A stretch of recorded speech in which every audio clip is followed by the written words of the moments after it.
DNA is a genetic code or a blueprint that exists in all living organisms. It provides the assembly instructions for each of the complex machines in the cell. DNA provides directions for the cell to function much like a city, with power conversion, manufacturing, diagnostics, and repair. There's communications and waste management. All this complex information in DNA begs the question, where did the information in DNA come from? About 6 years ago, I wrote a book called Evolution Shot Full of Holes. It's about 4 major faults in evolution. Since then, I've wanted to create a documentary that talks about the information in DNA. With your help, we can make that happen. Viewers will see evidence for design in DNA that they had no idea could be so powerful.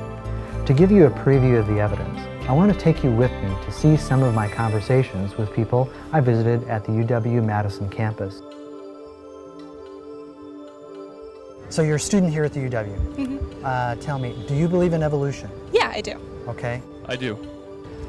I do, and it's a very complex matter. Yes. Okay. Do you consider it to be a fact? Is I do. it that much of a... Okay. Yes. All right. I would say it's a scientific theory, so it's a fact, yes. Okay, but for you it is Yeah, a fact. yeah.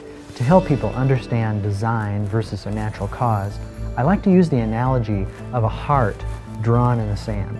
So if you were to go out on a beach and out there in the sand you see a great big heart with the words "I love you" written in it, would you ever think that that came as a result of the wind or the waves washing up or any other kind of natural form of That wouldn't erosion? occur to me, no. Right. But the information in DNA is volumes long. So then I asked, but then when it comes to the issue of DNA, where do you suppose that information comes from? In several cases at the end of the discussion, the people were much more open to creation. Because when you think about what would it take to go from a prokaryote, bacteria, to a eukaryote, you're talking about multiple systems to create those organelles that didn't exist before. Multiple proteins to even create one organelle.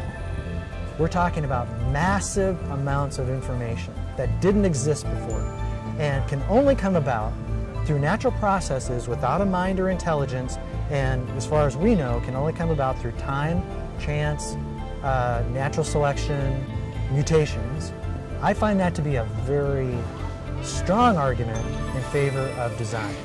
Yeah, it is. I mean, it sounds like a big stretch to say that all of that just happened.